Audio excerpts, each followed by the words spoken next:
ازيكم شباب، ايه الاخبار؟ اتمنى تكونوا بخير. النهارده ان شاء الله هنتكلم عن الستات ويدجت وشكلها هيكون عامل ازاي، زائد كمان ازاي اللي احنا نخليها تكون registered في الادمن بانل بتاعتنا باكتر من طريقه.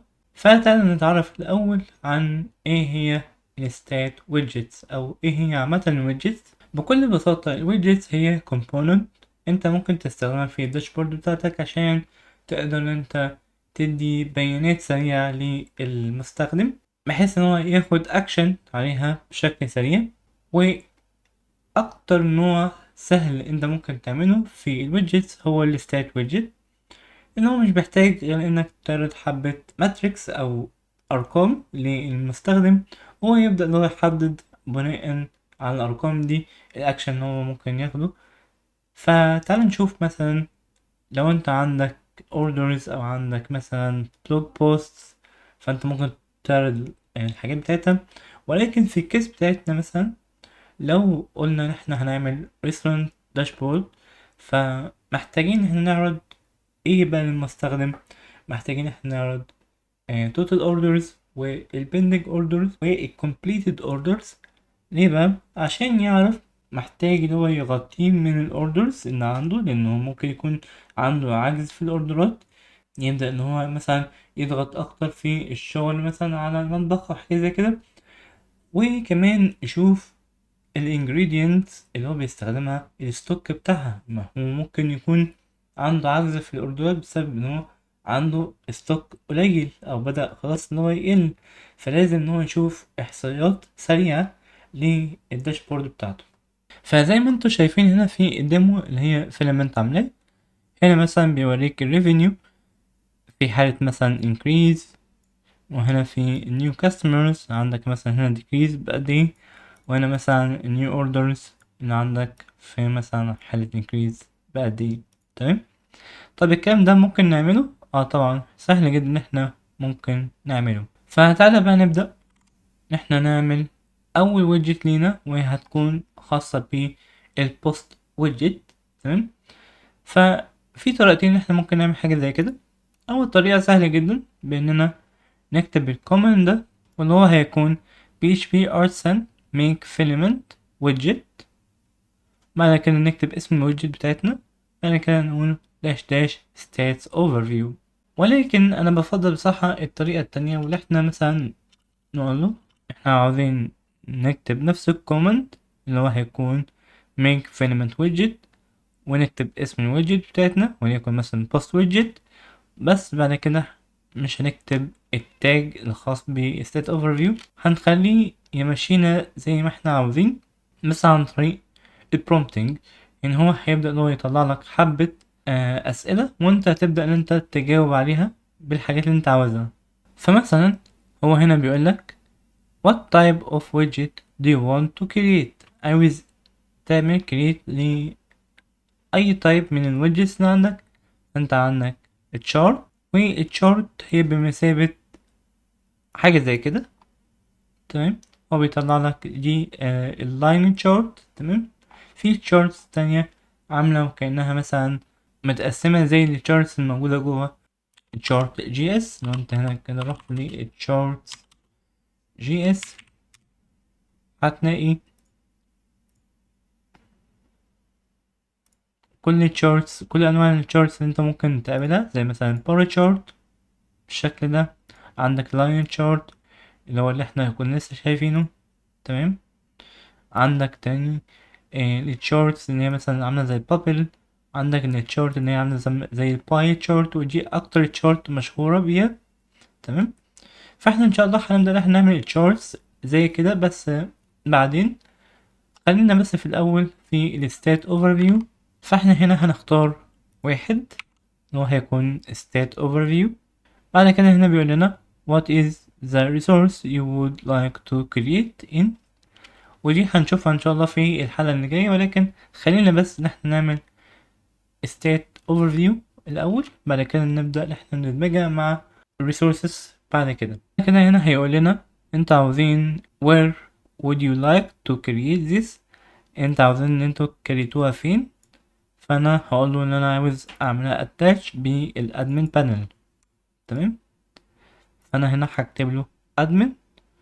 هنا ممكن يقول لي لو انت عاوزها تكون alongside other live wire components، بحيث ان انا ممكن حتى استخدمها في اي مكان. ممكن استخدمها في الادمن بانل، ممكن استخدمها مثلا في الويب سايت، او لو انا مثلا عامل فرونت اند ويب سايت مش عامل بس داشبورد، ده ممكن يستخدمه في اي مكان انا عاوزه. فانا هنا هقول له انا عاوز استخدمها في الادمن، هو بيقول لي تمام انا عملت الويدجت اللي انت عاوزها هتكون فين، في المكان الخاص بالبروجكت بتاعك. بعد كده هتكون موجودة في الاب element widgets post widget. فتعالى كده ان احنا نشوف هل هو فعلا بيقول لنا حاجة صح ولا بيضحك علينا. نروح على الاب، بعد كده هنروح على filament، بعد كده هنروح على widgets post widget. كل اللي موجود فيه هو عبارة عن namespace في app filament widget، وهو هنا بيستخدم ال state overview as a base widget، بيعملوا extend للكلاس اللي احنا كتبناه اللي هو هيكون post widgets. طيب لو انت دخلت كده على البيز widget هتلاقي اللي هو فيه حاجات كتير جدا، منها مثلا الكولوم سبين. لو انت مثلا عاوز ان انت تخليها تتحكم في الويدث بتاعها او الشكل بتاعها، اللاي اوت بتاعها. تمام. هل مثلا عاوزها تاخد كل الويدث، هل ان انت مثلا عاوزها تاخد اجزاء معينة من الويدث. فهو هنا باي ديفولت تكون full. هنا ليها heading وهنا ليها description، فانت ممكن تستخدم الهيدنج والديسكريبشن وتعملهم override. بس انت ممكن تعمل له override عن طريق التشين ميثودز اللي احنا هنستخدمها. زي ما انت شايف هنا برضو هو بيستخدم template جاهز واللي هو اسمه filament widget states overview. هنا في get states. خلينا في الاول خالص نقول له اللي احنا عاوزين نعمل get states، وهنا بيعملها override. فتعال نشوف احنا ممكن نعمل ايه هنا. احنا ممكن نعمل card. الكارد ده هيكون فيه حاجة اسمها state. حتى هو كمان عامل لك ليه import، بيقول لك ان انت ممكن تعمل filament widget state overview، بعد كده تعمل import ليه state. الstate ده هيكون في make مثلا، وهتبقى عاملة زي بالظبط السكشن. لو انت فكرت فيها كده مثلا، هنا مثلا هقول له انا عاوز اكتب posts او total posts. بعد كده هنا هتبدأ مثلا ان انت تديله الكاونت مثلا بتاع عدد البوستات بتاعتك. فانت هنا هتقول له انا عاوز اجيب البوست موديل، بعد كده هتقول له بوست موديل كاونت، وعملت سيف. وانا رحت قلت له عاوز اعمل PHP artisan serve. بعد كده هتروح على الادمن، فهتلاقيها ان هي ظهرت تحت الويدجز الاساسية اللي كانت موجودة قبل كده، واللي هي هتكون total posts. وهنا في 3، لان فعلا لو انا رحت كده على البلوج بوستس، وطبعا لو هنا كتبت اكتر من 3، ففي الداشبورد هيبدأ ان هو يجيب لي الكاونت بتاعتهم. طيب بس انت قلت لنا ان احنا ممكن نوصل لنفس الشكل ده. فا ممكن نوصل. تعال نشوف ازاي. بكل بساطة هنا الستيت ليها حاجة اسمها description، واللي احنا ممكن نكتبه هيكون total number of posts. لو انا كده عملت save،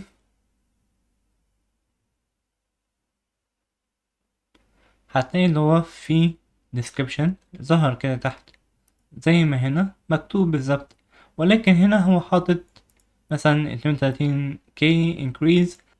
طيب هو هنا حاطط ايكون، احنا ممكن نحط ايكون احنا كمان. ممكن نحط ايكون بكل بساطة. هنقول له هنا عاوزين نحط description icon، وليكن مثلا document text. نعمل save.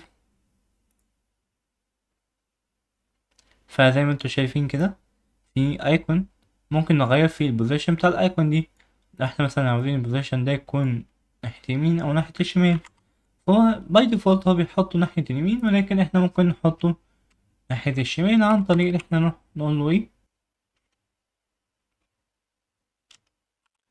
icon position،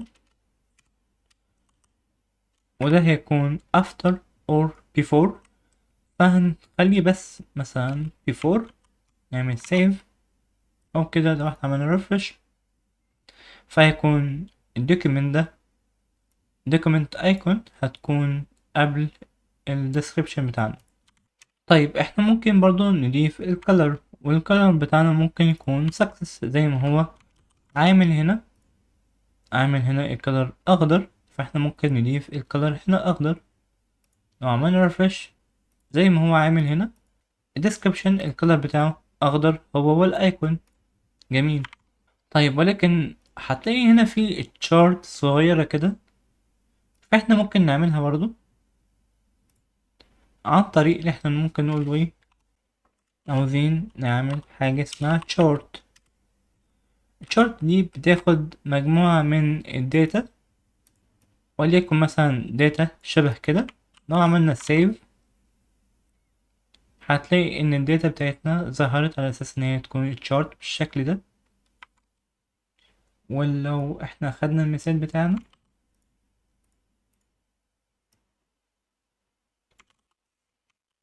عملنا سيف هتلاقي ان الشارت بقت واضحة اكتر هنا. فانت فهمت الفكرة يعني عامة، ولكن مش هو ده بس اللي انا كنت جاي اكلمكم عليه. انت الفكرة من الستات هنا ان دي array، صح؟ get states هي عبارة عن array. في الاري دي انت ممكن ترجع فيها اكتر من state، صح كده؟ فانا ممكن اقول انا عاوز الستات make مثلا published posts، وهنا هقول له لما يكون البوست بتاعتي تكون published يبقى هنا هو published. لما تبقى true اعمل count، وهنا في description هقول له هنا total number of published posts، وهنا في description icon هقول له برضو ان انا عاوز تكون التشيك سيركل. وممكن استخدم نفس التشارت او ممكن استخدم التشارت تانية خالص. ده لو انا عاوز استخدم التشارت اصلا ممكن اخليه يعمل لي random chart. اعتقد ان هو هيديني نفس التشارت. تمام. وهنا البرايمري هو عبارة عن اللون الأصلي الخاص بفيلمنت اللي هو اللون الأصفر ده شوية. تمام. ممكن أعمل استات تانية هتكون فيها الدرافت بوستس، واللي هي هتكون لما يكون published false، معنى كده إن هو هيكون draft. هنا أنا ممكن أقول له total number of draft posts، بعد كده هنا أقول له alert circle، بعد كده هنا ممكن تكون الشارتس بأي طريقة كانت. هنا هو مثلا danger ان هو خلي بالك انت لازم تاخد اكشن ناحية مثلا الدرافت بوست. وانا لو عملت ريفرش طيب هو هنا طلع لي مشكلة ان alert circle مش موجودة في hero icons. فاحنا ممكن نروح على hero icons نشوف لو في عنده حاجة فيها alert. يعني انا ممكن احط فيها مثلا bill alert دي. تمام. وهو هيرجعها لي زي ما كانت. فطبعا الدرافت بوست المفروض ان هو يكون ان الشورت بتاعتي ما فيهاش الكلام ده. فمثلا هخليها هنا آه كلها زيروز مثلا.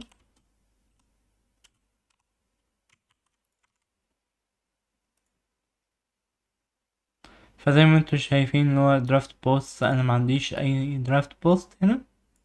في اخر حاجة كنت عايز اكلمكم عليها هو انك ازاي تعملها ريجستر. بكل بساطة انت هنا في الادمن بانل بروفايدر اللي هو في providers filament admin panel provider. هتلاقي عندك حاجتين هنا خاصين بالويدجت. هنا بيقولك discover widgets. وهنا في الويدجتس الأساسية إن هو أصلا بيكون حاططها لك أول ما أنت بتدخل على الداشبورد بتاعتك. فهنا دي أنت ممكن تشيلها أصلا، ممكن تحطها أي حاجة أنت عاوزها. لو عملت كده عملت ريفرش فهتلاقي إن الويدجتس الأساسية دي اتشالت، ودي أصلا أنت ممكن تعمل فيها ريجستر للويدجت بتاعتك مهما كانت هي كانت ايه. يعني مثلا لو هي كانت لايف واير كومبوننت برضو ممكن تعملها ويدجت، ممكن تعملها ريجستر من هنا. بالنسبة بقى اللي احنا اصلا عاملين فكرة ان هو يكون attached to admin panel، معنى كده اللي هو بيعمل لها auto discover. auto discover ده بيروح على فين؟ بص يا سيدي، auto discover ده بيبدأ اللي هو يشوف الباس او يعمل observe او يبدأ ان هو يراقب الباس اللي هو فيه فيلمنت ويدجتس. فين فيلمنت ويدجتس ده؟ هتلاقيه موجود عندك في الاب، وهنا فيلمنت وهنا ويدجت. تمام، بعد كده بيراقب النيم سبيس اللي هو هيكون اب فيلمنت ويدجتس بس. فهي دي الفكرة الخاصة بديسكفر ويدجتس. ولكن تخيل معايا كده ان مثلا discovered widgets مش موجودة already، فاحنا مثلا ممكن نحط عليها comment. لو انت عملت كده ريفرش already انت كده ما عندكش ولا ويدجت موجودة عندك. طيب انت ممكن تعمل ايه بقى؟ ممكن انت تروح هنا تقول له انا عاوز اعمل ريجستر للويدجتس بتاعتي، واللي هي هتكون post widget بالشكل ده. طبعا لازم ان انت تعملها import. لو عملت save وعملت ريفرش هتلاقي ان البوست ويدجت مثلا اللي هي تظهر عندك حتى لو هو مش قادر ان هو يعملها discover في اي حال من الاحوال. طبعا زي ما انا قلت لك لو انت عملتها كلايف واير كومبوننت فانت ممكن تقدر ان انت تحطها عن طريق widget array. في النهاية احنا عرفنا ازاي ان احنا نعمل create ل state widget، ازاي ان احنا ندخل لها بيانات، ازاي ان احنا نستعرض فيها description ونغير الكلر بتاعها، في نفس الوقت ندي لها icons و chart.